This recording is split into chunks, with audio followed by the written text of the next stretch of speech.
नमस्कार दोस्तों, एग्जाम साधक के YouTube प्लेटफॉर्म में आपका स्वागत है। आज से हम कुछ ऐसी चीज़ें शुरू कर रहे हैं जो आपके प्रीलिम्स के हिसाब से बहुत ही इंपॉर्टेंट चीज़ें हैं। प्रीलिम्स को ध्यान में रखते हुए हम बहुत शॉर्ट में बहुत महत्वपूर्ण टॉपिक आपको देंगे ताकि इनसे संबंधित कोई भी क्वेश्चन पूछा जाए तो वो आपसे कवर अप हो जाए और आप एग्जाम में अच्छा परफॉर्म कर पाएँ। तो आज हम किस टॉपिक पे बात करने वाले हैं? यूनिट 6 पे जब आप नजर डालेंगे तो आपका एक महत्वपूर्ण टॉपिक है विदेशी व्यापार। विदेशी व्यापार से संबंधित कभी कभी क्वेश्चन पूछे जाते हैं और इससे संबंधित कुछ कम मटेरियल भी मिलता है, इसलिए मेरा मानना है कि इससे संबंधित कुछ महत्वपूर्ण चीजें मैं आपको उपलब्ध करा दूं। ठीक है, तो चलिए सबसे पहले क्या इंपॉर्टेंट हो जाता है? सबसे पहले बैलेंस ऑफ पेमेंट। ठीक है, भुगतान संतुलन। भुगतान संतुलन में कैसे क्वेश्चन पूछा जाएगा? पहला क्वेश्चन तो आपसे यही पूछा जाएगा कि भुगतान संतुलन होता क्या है। तो वार्षिक विवरण होता है। सबसे पहले आपको ये याद रखना है, हो सकता है कि आपके ऑप्शन में केवल ये लिखा हो कि वार्षिक विवरण। ठीक है, उसके बाद किसी देश के निवासियों का शेष विश्व के साथ समग्र आर्थिक लेन देन। यहां पर एक चीज और क्लियर कर दूं कि ये यूपीएससी में पूछा गया क्वेश्चन है, इसलिए आपके लिए ये महत्वपूर्ण हो जाता है। ठीक है, किसी देश के निवासियों का शेष विश्व के साथ समग्र आर्थिक लेन देन होता है, इसे क्या कहा जाता है? बैलेंस ऑफ पेमेंट कहा जाता है। समझ लीजिए, इसे ऐसे समझिए कि मान लीजिए ये इंडिया है, इंडिया का व्यापार अमेरिका के साथ है, अमेरिका के अलावा रशिया के साथ है, ब्रिटेन के साथ है, चाइना के साथ है। ठीक है ना, तो इस एक देश का जो व्यापार होगा, सभी लेन देन होंगे इन सभी देशों को मिलाकर विश्व के शेष देशों के साथ एक देश का जो समग्र आर्थिक लेन देन होता है वो क्या कहलाता है? वो कहलाता है बैलेंस ऑफ पेमेंट। इसे भुगतान संतुलन के नाम से भी जाना जाता है। ठीक है, एक चीज क्लियर हो गई, इसमें परिभाषा पूछा जाएगा और यूपीएससी में ये एक बार पूछा जा चुका है। ठीक है, आगे बढ़ते हैं और बात करते हैं भुगतान संतुलन की को दो खातों में बांटकर देख सकते हैं। कितने खातों में बांटकर देख सकते हैं? दो खातों में। एक चालू खाता होता है और एक पूंजी खाता होता है। ठीक है, तो यहां पर क्या क्वेश्चन बनने की संभावना है कि भुगतान संतुलन के महत्वपूर्ण खाते कौन कौन से होते हैं? तो दो खाते होते हैं, एक चालू खाता होता है और एक पूंजी खाता होता है। ठीक है, ठीक है। अब यहां महत्वपूर्ण यह हो जाता है कि आपसे पूछेगा कि चालू खाता के अंतर्गत कौन कौन सी चीजें आती हैं। ऐसा क्वेश्चन भी आ सकता है, या ऐसा आ सकता है कि बैलेंस ऑफ पेमेंट के एक खाते चालू खाते पर आप विचार कीजिए। ठीक है, तो वस्तुओं और सेवाओं का लेन देन, क्या ध्यान रखना है आपको कि बैलेंस ऑफ पेमेंट के अंतर्गत जो चालू खाता आएगा वो क्या होगा? वस्तुओं और सेवाओं का लेन देन होगा। ठीक है, यहां पर ऐसा हो जाता है कि यदि वो दे दे कि लोन हो गया, ठीक है, अवार्ड हो गए, इस तरह की जो चीजें हो गई, दूसरी चीजें ली जाएंगी वो इसके अंतर्गत नहीं आएंगी।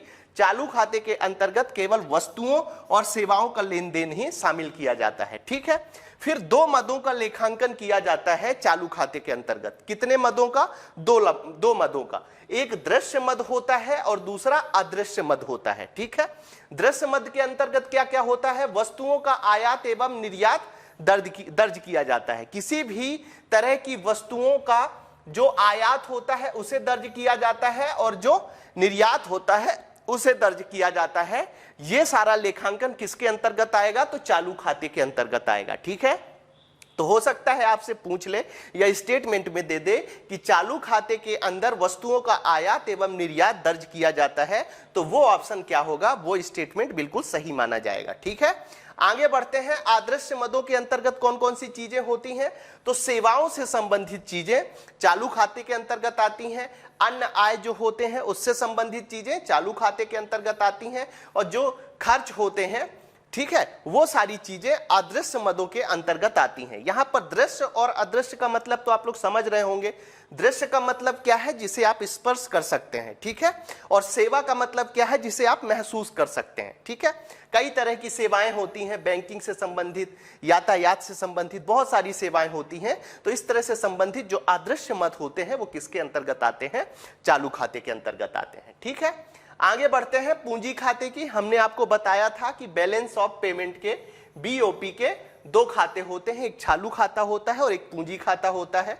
उधारी एवं निवेश का विवरण, ठीक है, जिसमें दर्ज किया जाता है किसका किसका, कोई जो निवेश होता है, मतलब भारत में अमेरिका कितना निवेश कर रहा है, इसका विवरण किसके अंतर्गत आएगा, पूंजी खाते के अंतर्गत होगा। मॉरिशस भारत पर कितना निवेश कर रहा है, ठीक है। उसके बाद अमेरिका से कितना उधार ले रहा है, ठीक है। उसके बाद यूएनओ से कितना उधार भारत ले रहा है, ठीक है। ये सारी चीजें विवरण किसके अंतर्गत आएंगी, पूंजी खाते के अंतर्गत आएंगी, आपको याद रखना है। बस ये थोड़ी थोड़ी परिभाषाएं यदि आप समझ लेंगे तो जब आपके सामने क्वेश्चन आएगा तो आप उनको सही तरीके से सॉल्व कर पाएंगे। यदि आपसे पूछ लिया जाए कि व्यापार घाटा क्या कहलाता है, तो अब यहां पर क्या लिख सकता है वो, जब आपको स्टेटमेंट देगा कि अदृश्य मद एवं दृश्य मद के आयात एवं निर्यात के अंतर को क्या कहा जाता है, व्यापार घाटा कहा जाता है। तो यहां पर सही परिभाषा क्या है कि दृश्य मद, ठीक है, मतलब वस्तुएं जो होती हैं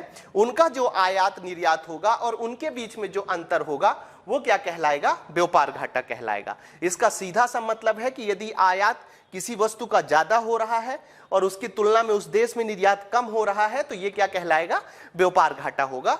बस यहां पर एक चीज याद रखने की जरूरत है कि दृश्य और अदृश्य मद नहीं आते हैं, केवल दृश्य मद आते हैं, किसके अंतर्गत, व्यापार घाटे के अंतर्गत, ठीक है।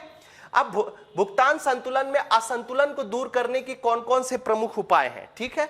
बैलेंस ऑफ पेमेंट होता है, किस तरह से घाटे को दूर किया जा सकता है, किस तरह से घाटे को कम किया जा सकता है, ये सारी चीजें किसके अंतर्गत आएंगी। तो आपको याद रखना है विदेशी विनिमय दर में परिवर्तन कर निर्यात को प्रोत्साहन एवं आयात को हतोत्साहित करना चाहिए, ठीक है। मतलब यदि निर्यात को आप प्रोत्साहन कर रहे हैं तो जो आप फॉरेन करेंसी है वो अधिक मात्रा में आप कमाएंगे, ठीक है। उसके बाद मुद्रा का अवमूल्यन कर देना चाहिए। मुद्रा का अवमूल्यन आपको बस इतना समझ लेना है, अवमूल्यन का मतलब यह है कि अपनी मुद्रा जो सरकार करती है, अभी हम उससे चर्चा करेंगे, जो सरकार अवमूल्यन करती है वो इसलिए करती है ताकि निर्यात बढ़ाने के लिए, अभी हम उसकी चर्चा करेंगे।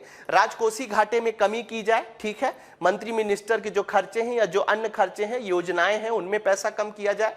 निर्यात शुल्क में कमी की जाए, ठीक है। अब जो भारत में वस्तुएं बन रही हैं, यदि आप निर्यात शुल्क में कम करेंगे तो बनाने वाले को भी प्रॉफिट होगा और भारत देश को भी प्रॉफिट होगा। विदेशी निवेश को आकर्षण बनाना भी एक महत्वपूर्ण तरीका है जिससे भुगतान संतुलन के असंतुलन को कम किया जा सकता है, ठीक है, ठीक है।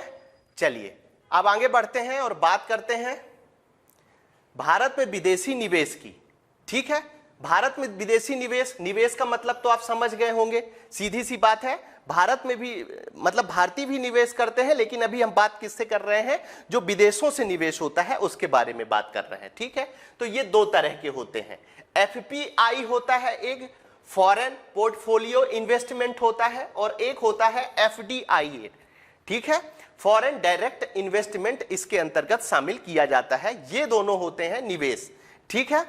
अब विदेशी पोर्टफोलियो निवेश क्या होता है, एफपीआई इन्वेस्टमेंट क्या होता है, तो ऐसा निवेश जो किसी कंपनी के शेयर में आए, ठीक है, और निवेशक कंपनी के प्रबंधन में प्रत्यक्ष भागीदारी ना कर रहा हो, ठीक है, प्रत्यक्ष भागीदारी ना कर रहा हो तो वो विदेशी पोर्टफोलियो निवेश। मतलब यदि किसी कंपनी के बारे में कोई डिसीजन लेना है प्रबंधन से संबंधित या कुछ भी, तो जो एफपीआई होते हैं वो इस तरह के डिसीजन नहीं ले पाते, लेकिन जो एफडीआई होते हैं, निवेशक प्रत्यक्ष रूप से भागीदारी करता है और प्रबंधन को भी प्रभावित करता है और उसमें डिसीजन लेता है, ठीक है। तो एफडीआई फॉरेन डायरेक्ट इन्वेस्टमेंट इसके अंतर्गत आते हैं, ये आपको याद रखना है।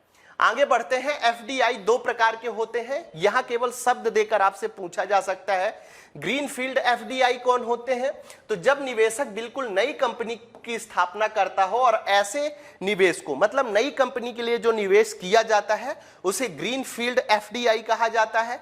ब्राउनफील्ड एफडीआई किसे कहा जाता है, जब निवेशक पहले से ही स्थापित किसी कंपनी में या तो सहभागिता कर लेता है या उसे खरीद लेता है, ठीक है, उसे ब्राउनफील्ड एफडीआई कहा जाता है। एक विशेष बात आपको याद रखनी है इन्वेस्टमेंट से संबंधित, किसी कंपनी के 10% से अधिक शेयर खरीदने पर एफपीआई को एफडीआई माना जाने लगता है, ठीक है। ये स्टेटमेंट मैं आपको इसलिए दे रहा हूं कि हो सकता है केवल स्टेटमेंट देकर आपसे क्वेश्चन पूछ लें, ठीक है। आगे बढ़ते हैं, भारत में टॉप 3 निवेश करने वाले देश हैं, इनको याद रखिएगा, पूछा जा सकता है। अभी तक मॉरिशस था, लेकिन अब मॉरिशस की जगह में कौन हो गया है, सिंगापुर हो गया है। तो सिंगापुर, मॉरिशस और यूएई टॉप 3 देश हैं जो भारत में सबसे अधिक निवेश अभी प्रेजेंट टाइम में कर रहे हैं। अब अवमूल्यन क्या होता है उसको एक बार समझ लेते हैं, उसकी परिभाषा समझ लेते हैं कि देशी मुद्रा के मूल्य में विदेशी मुद्रा के सापेक्ष कमी करने से है। ठीक है, विशेष बात क्या है कि मूल्य ह्रास होता है जहां बाजार द्वारा दो मुद्राओं की कीमतों में कमी की जाती है, वहीं अवमूल्यन में सरकार द्वारा जानबूझकर मुद्रा के मूल्य में कमी की जाती है। ठीक है ना, तो मूल्य ह्रास और अवमूल्यन के बीच में आपने अंतर समझ लिया होगा। मूल्य ह्रास बाजार के द्वारा अपने आप होता है, लेकिन अवमूल्यन जो होता है वो सरकार द्वारा जानबूझकर किया जाता है। ठीक है, अब तक मुद्रा का अवमूल्यन कितनी बार हुआ है, तो 3 बार हुआ है। 19 सितंबर 1949 को हुआ है, 5 जून 1966 को हुआ है, 1 जुलाई 1991 में हुआ है। यहां पर आपसे क्वेश्चन पूछा जाएगा कि निम्नलिखित में से कब अवमूल्यन नहीं हुआ है, यह हो सकता है पूछ ले कि कब अवमूल्यन हुआ है, तो ये तीनों डेट आपके लिए इंपॉर्टेंट हो जाती हैं। विशेष बात क्या है, मुद्रा अवमूल्यन से निर्यात सस्ता हो जाता है और आयात महंगा हो जाता है।